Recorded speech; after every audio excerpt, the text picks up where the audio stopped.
Hi guys, I have another video for you. I wanted to show you how I make my Italian herb mix. So I grow my herbs now in the growing season and then dry them and get them ready to go in a jar so I can use them all winter long.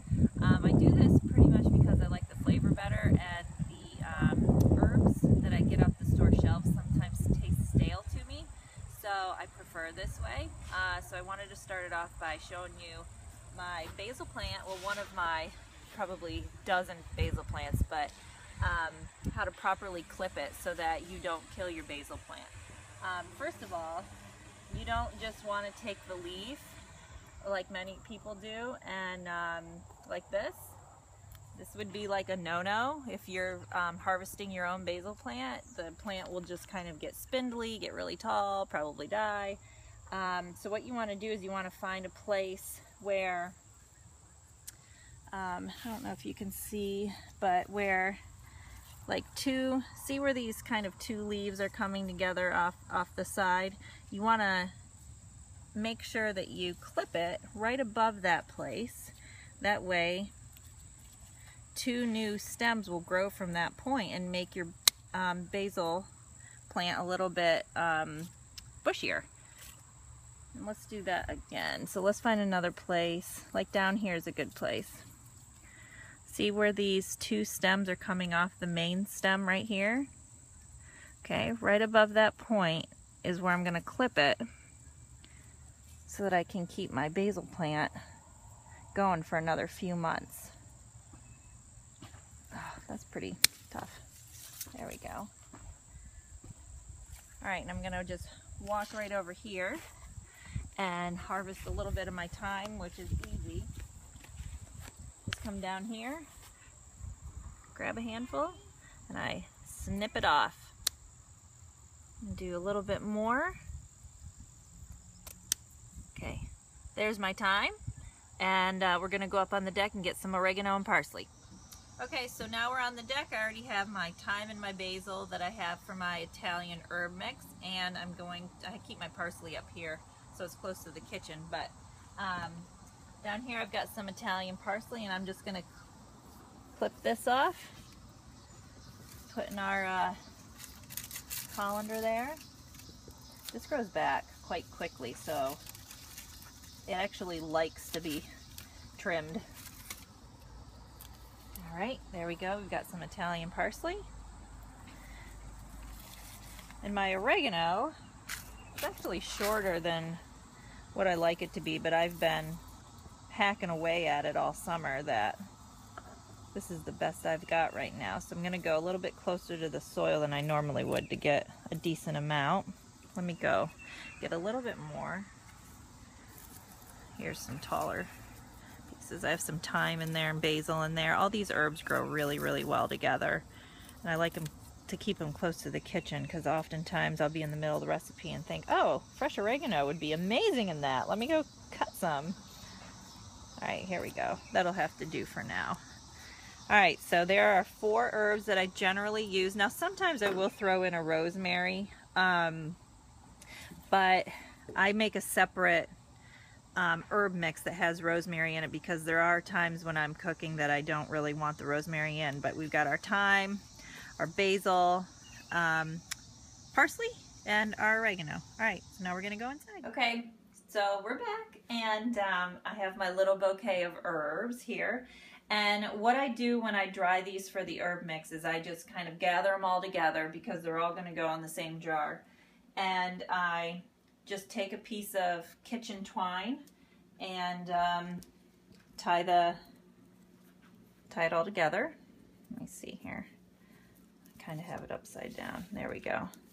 I wrap it kind of tight because I have found that if I don't, and when it's drying, it loses a little bit of its volume, and I'll have little pieces of like dried thyme falling out of it. So I just tie that up. I leave a little kind of hook when I'm tying it, like this,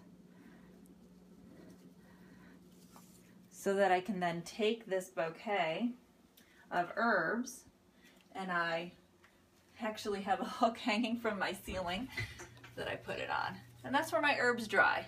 So they'll stay there for about, I don't know, a few weeks. And then I know they're dry when they kind of look like this. You know, really crinkly and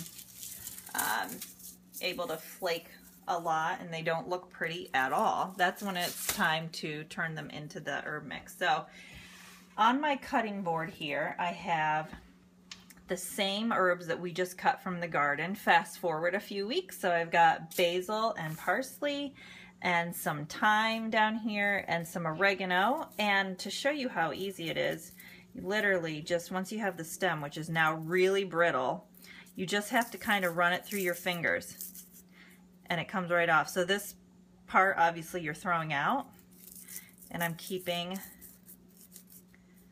the rest of it here. And then, you know, if you want to just kind of comb back through, make sure you don't have too many pieces of the stem left behind. That would probably be a good thing. But it's pretty easy once it's dried to get it off. It's much easier to get it off the stem dried than it is when it's just freshly cut. But that's about it. Kind of just rub it with my fingers and it falls right off. So it only takes a few minutes to really prep it. Okay, so now I have my pile of dried herbs. Just going to get those little stems off the basil. And what I'm going to do now is I put it actually into a coffee bean grinder. So this is just a really cheap coffee bean grinder. I don't drink coffee, but I do put my herbs in this to mix them up. So I'm just going to take some herbs, put them down in there. Okay, this seems to be pretty much all basil, which is fine. Put this on. Let it run for a few seconds.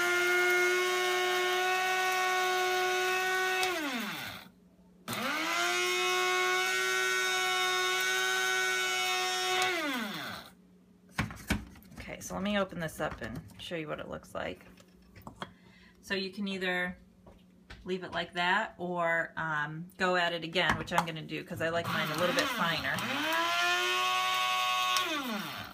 Okay, that looks good.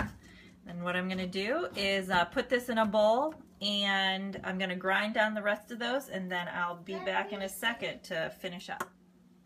Okay guys, so I just finished grinding down all the herbs, and it's actually quite fragrant in here from all of that work, but it's, you know, it smells amazing, and I know this is super fresh. It's going to be great to put on anything I'm cooking now and in the future, and this will last all winter long, which is really exciting because I'm not going to have to go buy anything now.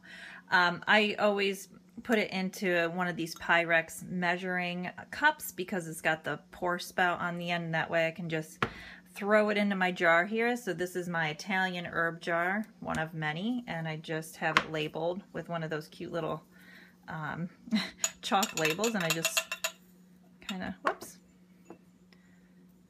should have been a little more careful there. Get it in there.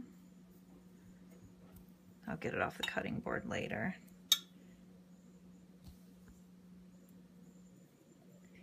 That's about it. The one thing I wanted to say is,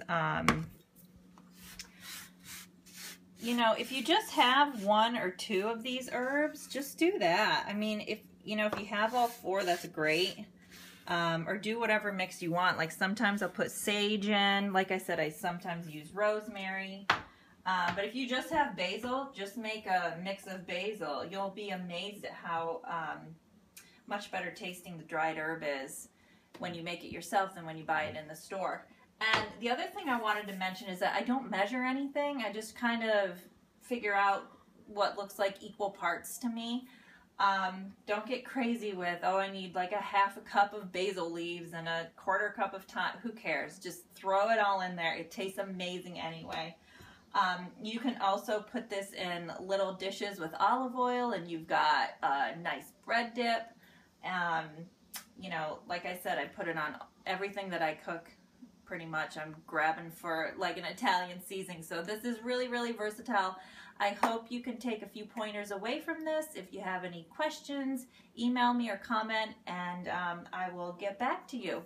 All right, guys, take care.